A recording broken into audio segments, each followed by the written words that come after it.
हारी कमेटी के मरकजी सदर फजल संदर कामिल आजाद जतोरी के कामिल समर है जतोरी के गुजारिश करूं कि ख्याल के ज़ाहिर करे आवाज़ तार में दुनिया कामिल समर है जतोरी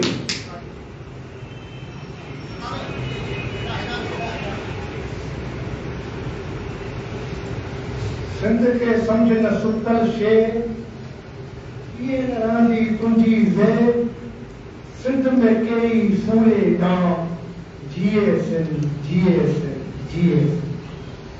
स्पेशल मुझे काबिल एहतराम इमदाद चांडियो साहब ताज मरी साहब अली जमीला मुझा हाई वर्करो साहब की गौरव जिए अज परदत सिंध कामिल अजहर जतोई जी 5 वर्षी पाण ते मल्हायूं पिया पर कामिल अजहर जतोई सियासत में तो माण्हू मिल्कियतूं ठाहियूं बंगला ठाहिया गाड़ियूं ठाहियूं पर कामिल अजहर पंहिंजो सिंध हारी कमेटीअ करे गाड़ियूं खपायूं बनियूं खपायूं ऐं झंडे खे झल झंड पहुचायो इहो कामिल अजहर मुझो तो उस्ताद हो ऐं उन्हनि खे हिन मंज़िल ते पहुचायो जो अॼु आऊं तव्हां मिस्कीन हारनि पोलियतनि जी ॻाल्हि कयां थो त मुंहिंजी रग रग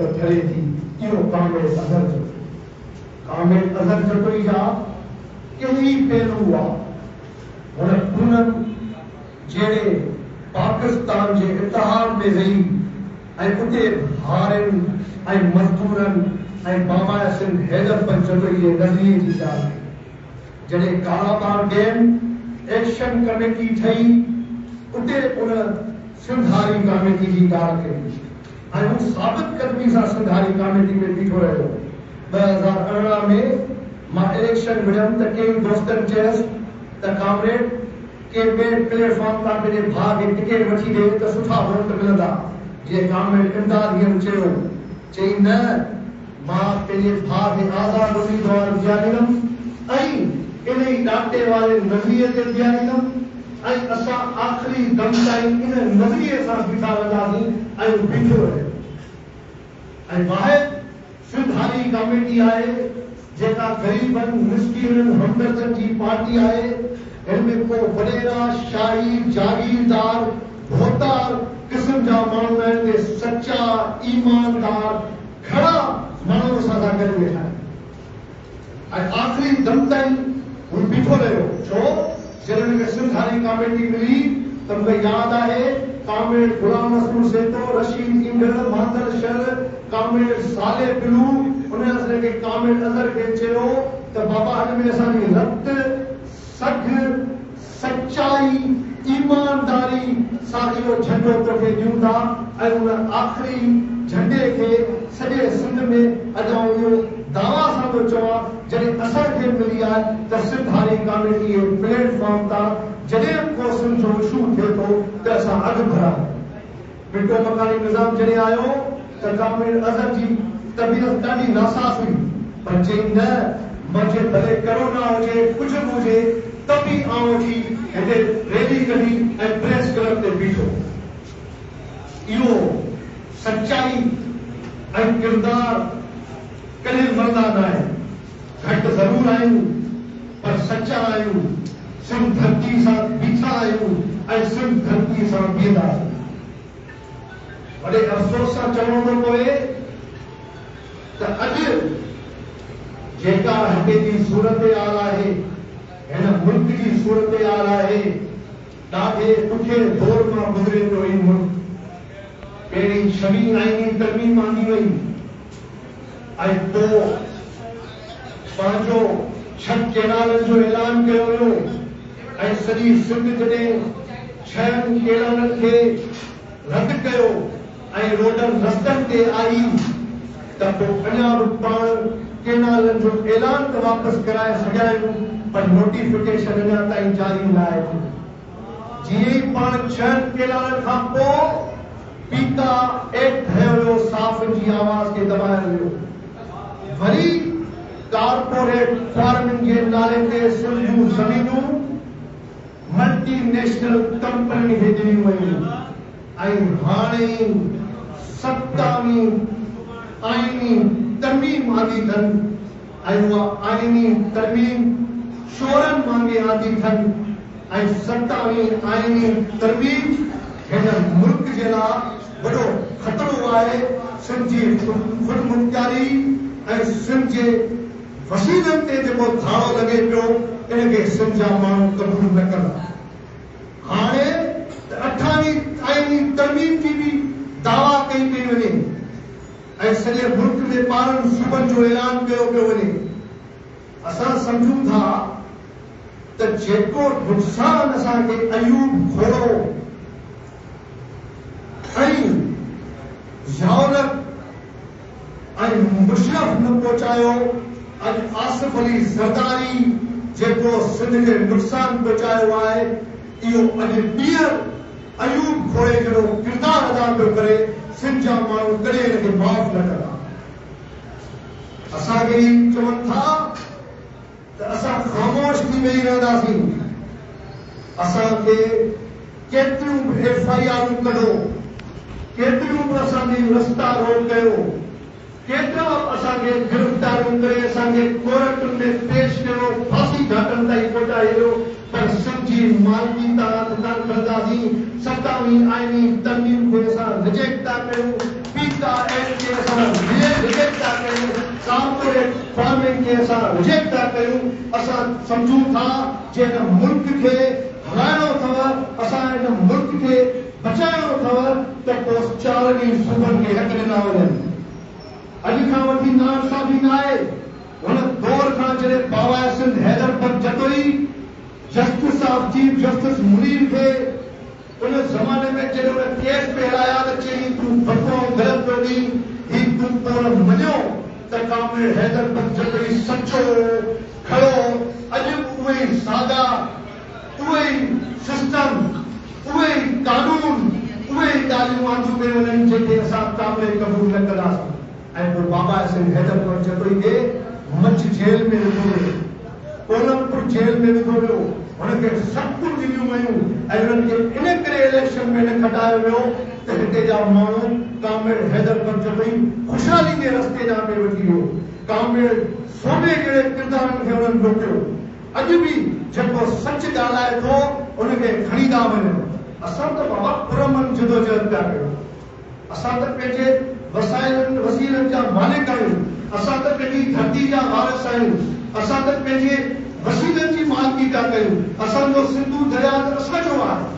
पोइ असांखे उन घुरण ते बि असां पुरमन एहतजाजनि ते बि छा FIR करे जेको कोर्ट जिते इंसाफ़ मिलंदो हो अॼु उन ते धाड़ो हयो पियो वञे।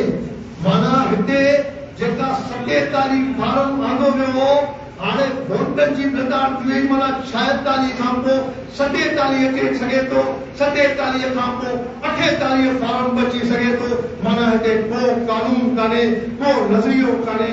कंहिंखे मारे छॾियो, कंहिंखे गुम करे छॾियो, कंहिंखे छाप करे छॾियो। माना बादशाह काम थी वई आहे हाणे हिते सदर जी। माना हू जेको करे, माना हुन जेको कयो माज़ी में, उहो बि हुनखे माफ़ जेको हींअर करे, उहो बि हुनखे माफ़ मिली बादशाह क़ाइमु करे छॾी आहे हिन मुल्क में। इहे मुल्क हूंदा आहिनि जिते नाइंसाफ़ियूं हूंदियूं आहिनि, जिते का शइ बचल न हुजे।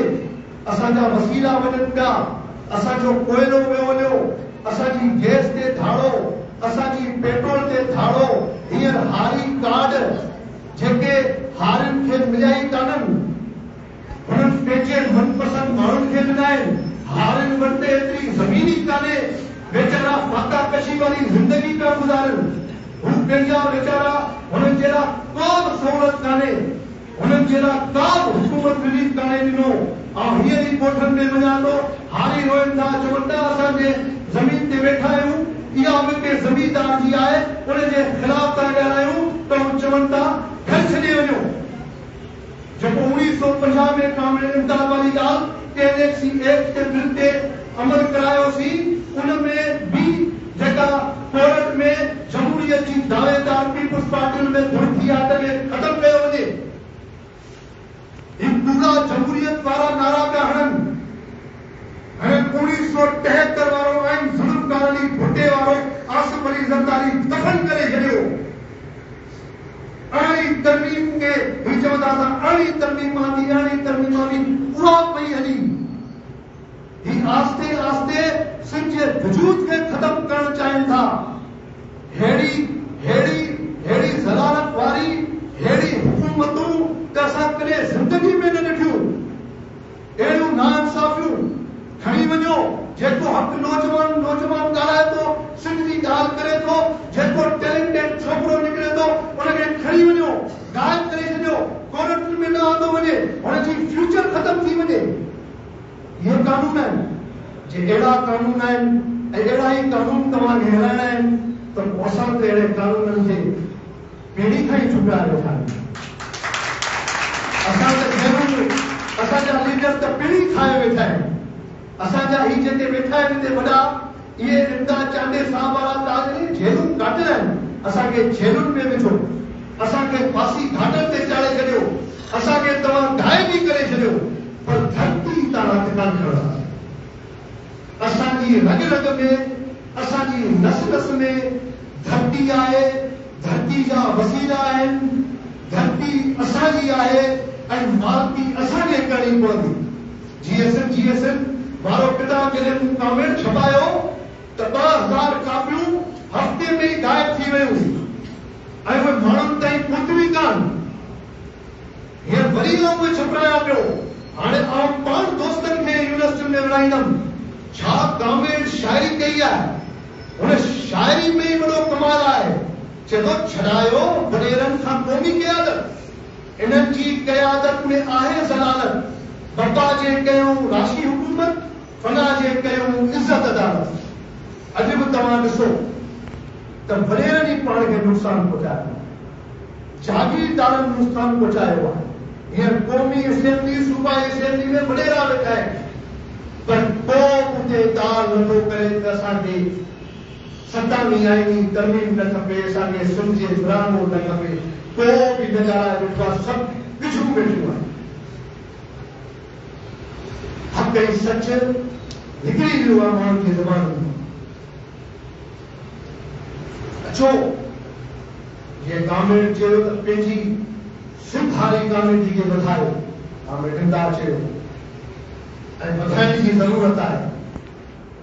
सिंध हारी कमेटी जे हारी ऐं मज़दूर नौजवान शागिर्द जे सिंध खे बचाइणो अथनि त पोइ वरी हारी कमेटी जा हथ मज़बूत करणा पवंदा ऐं हुन में सॼी लेफ्ट खे गॾु थियणो पवंदो ऐं वरी उहा ई पुराणी तहरीक हलाइणी पवंदी, सची खड़ी तहरीक हलाइणी पवंदी। ऐं सिंध हारी कमेटी बाबा सिंध हैदर बख्शोई जे कोठनि में वञी लेक्चर प्रोग्राम भी कराईंदी। मुंहिंजो वाइदो आहे तव्हां सां, असां कोठनि में वरी हारी सां गॾु लेक्चर प्रोग्राम ऐं हुननि खे तरबियत ऐं सिंध हारी कमेटी खे वरी फाल करे ऐं वरी सिंध खे हिकिड़े नए खुशहाली जे रस्ते ते वठी हलंदासीं। जो सिंध हारी कमेटी जे हींअर बि PhD ऐं MPhil पियूं थियनि। इहा हुई सिंध हारी कमेटी ऐं इहा हुई हुनजी अमली जिदोजहद। हारनि जे ॿारनि जे लाइ अस्पतालूं न आहिनि, एजुकेशन जे लाइ पैकेज नथा ॾिना वञनि। हारनि जॾहिं हींअर वोट आई हुन सां वाइदो कयूं घर ठाराए ॾींदासीं, उहे घर बि न ठाराए ॾिनो। पाण हिन मुल्क खे केॾां था वठी वञनि, छा था चाहिनि, कहिड़ा इहे आइनी तरमीमूं अचनि था, वरी तरमीमूं ऐं माण्हुनि खे ॿुधाइनि ई नथा, चोरनि वांगुरु तरमीम था आणनि। माना ही तव्हां वारी ॻाल्हि त पाण चोर आहिनि, ही चोर आहिनि। हिननि खे सिंध विकिणणी आहे, हिननि खे सिंध जा वसीला विकिणणा आहिनि, हिननि खे सिंध जा टुकड़ा टुकड़ा करणा आहिनि, पर इहे सिंध जा माण्हू हिननि खे कॾहिं माफ़ न कंदा। सिंध जे माण्हू अयूब घोड़े खे माफ़ न कयो।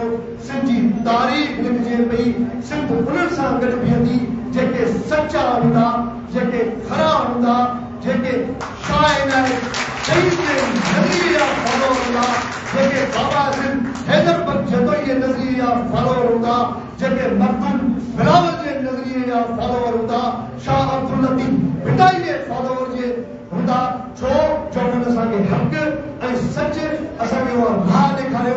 असां आख़िरी दम ताईं उन राह, उन सचाई, उन सां हलंदासीं। आख़िर में वरी आऊं पंहिंजे तामीर जो हिकिड़ो शेर पढ़ंदुमि। सिंधी प्यारा हिमत कर, हार न मन तो जुलत कर, ज़ालिम जो कर हाम